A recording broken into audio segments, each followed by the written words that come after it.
Chapter 1. Did you know? Understanding obesity. The Bible instructs us to be wise in our eating habits. Whether you eat or drink or whatever you do all to the glory of God.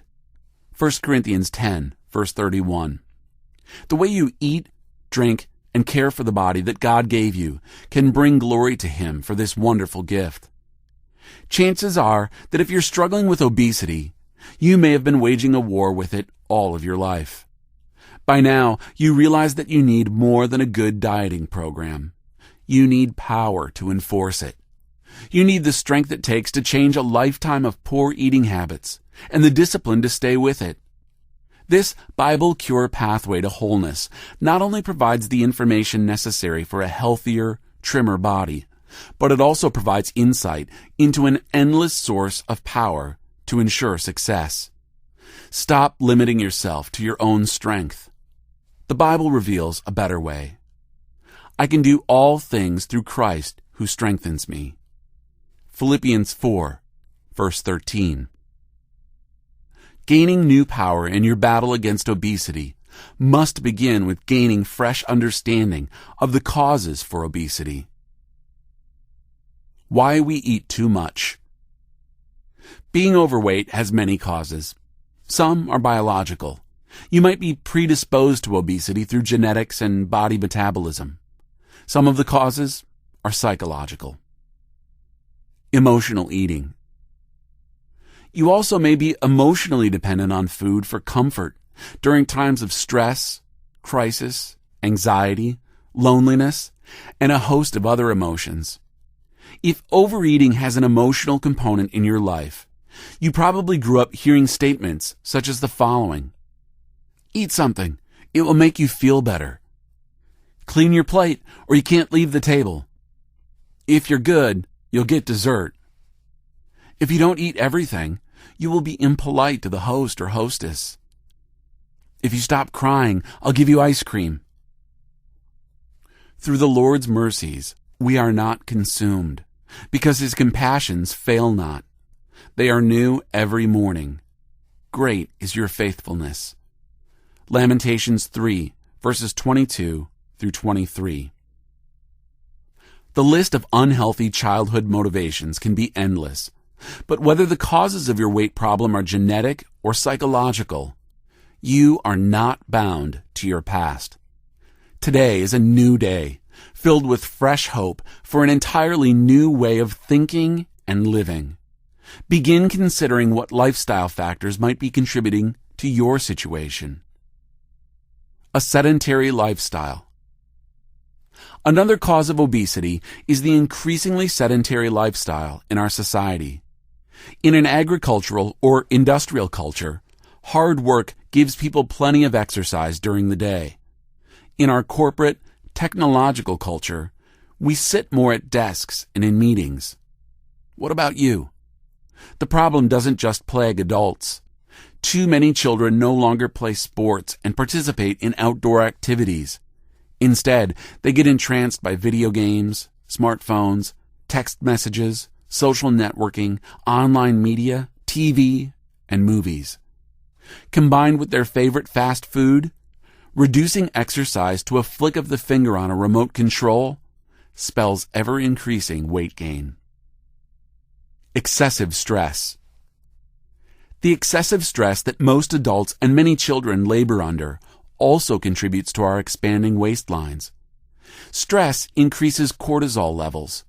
As a result, many are developing toxic belly fat, thereby increasing their risk for incurring diabetes and other diseases. Long-term stress eventually depletes stress hormones, as well as neurotransmitters. This often helps unleash ravenous appetites, plus addictions to sugar and carbohydrates. It's like a nightmarish vortex, each bad habit working to ensnare sufferers in a downward spiral to poor health and disease. Too much refined sugar and starch. I believe one of the most important reasons for our epidemic of obesity is our high intake of both refined sugars and starches. The standard American diet is full of empty carbohydrates, sugars, fats, excessive proteins, and calories, and it is low in nutrient content. This diet literally causes us to lose nutrients, such as chromium, which is crucial in regulating glucose levels in our blood. The average person consumes 130 pounds of refined sugar per year.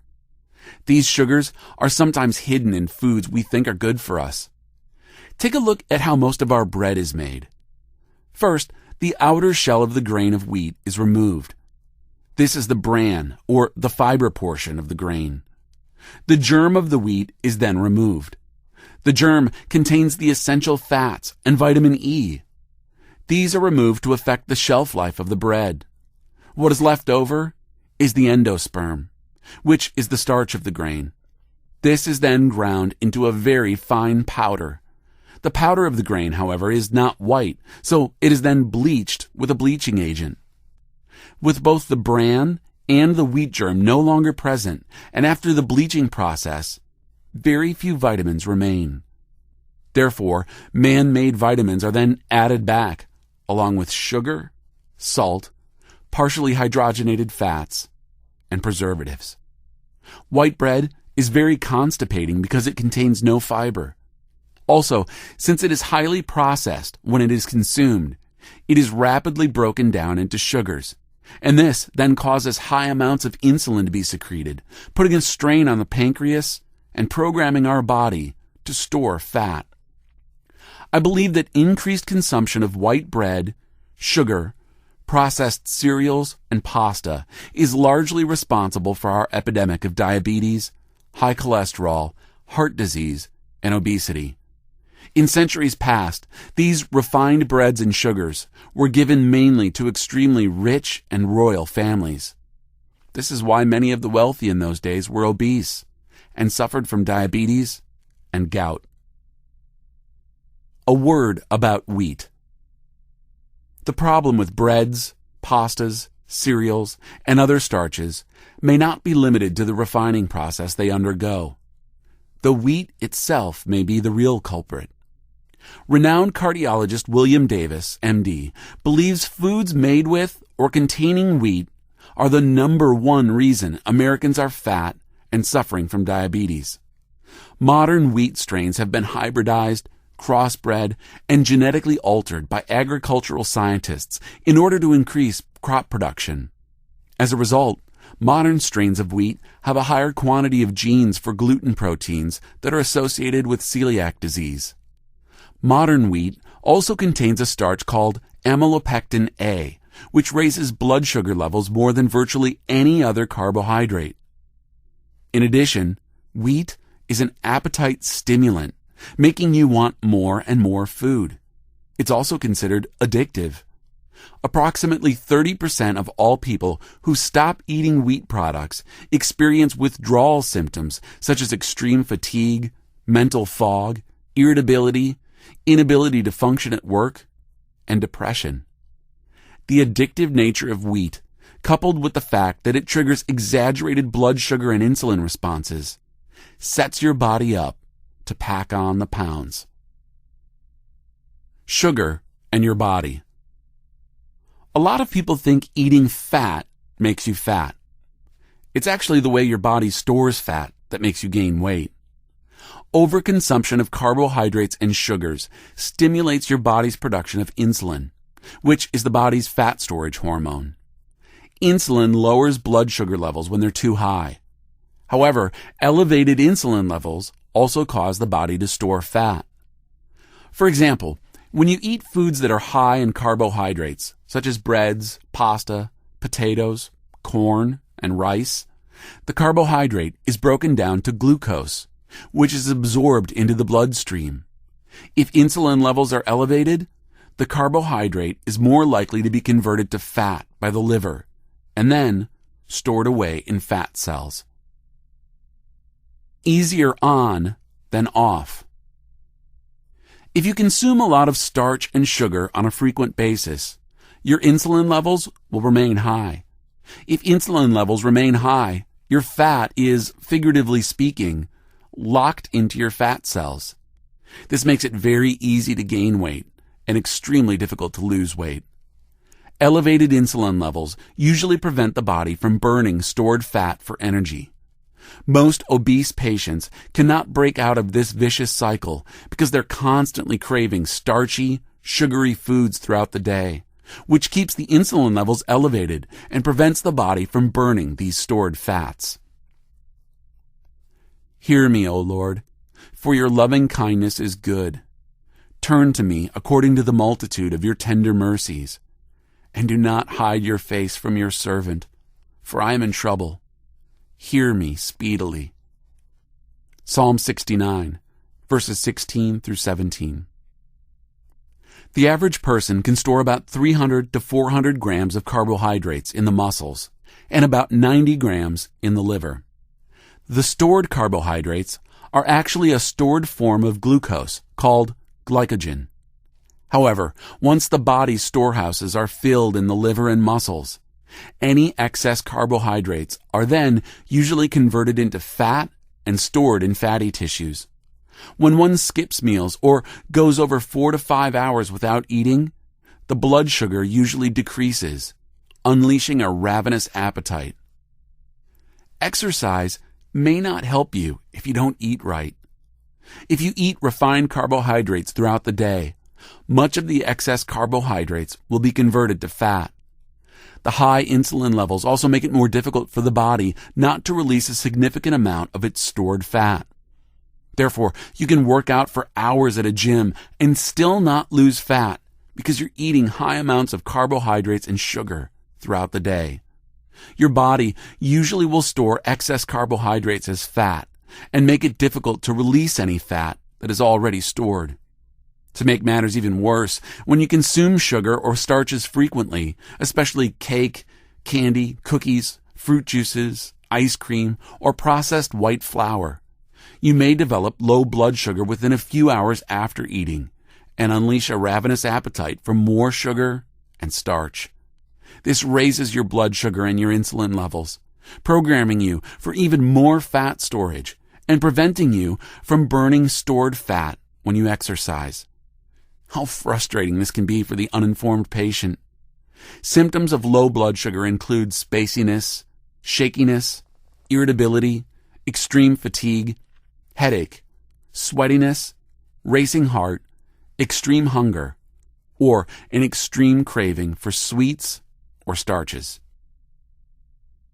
Caught in a trap. This creates a vicious cycle. If you don't eat something sweet or starchy every few hours, you may develop the symptoms of low blood sugar. This is a very important point. You can turn this entire situation around very easily by taking a very simple step. Avoid sugar and refined starches. By avoiding sweets, starches, snack foods, junk foods, or high carbohydrate foods, you can lower your insulin levels and turn off the main trigger that is telling the body to store fat and preventing the body from releasing fat. When the brain doesn't get enough glucose, you will get cravings. The brain requires a constant supply of glucose. When too much insulin is secreted, such as when you consume a snack that is high in sugar, that is, a donut, a Coke, or cookies, the pancreas then responds by secreting enough insulin to lower the sugar.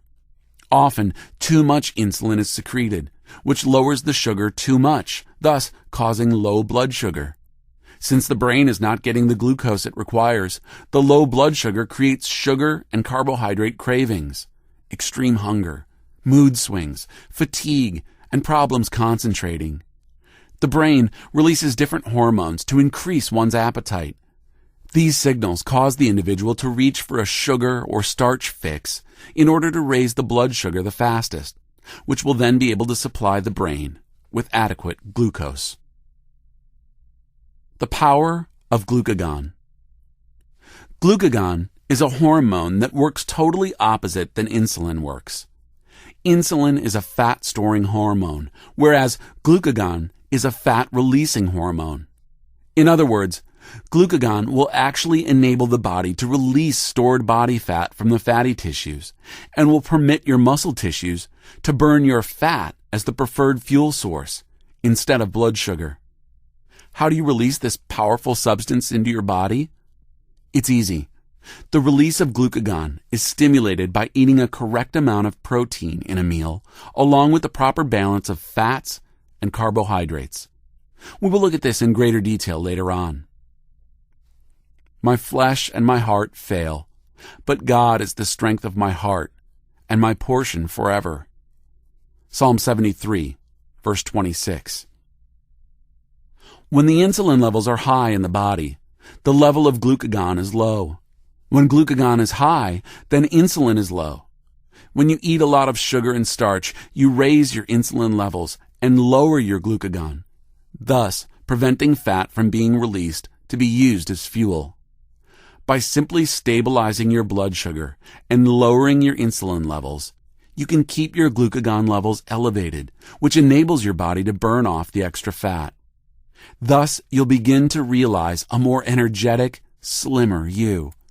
Eating your protein first helps boost glucagon levels. Or you can eat a salad with sliced chicken, turkey, or fish.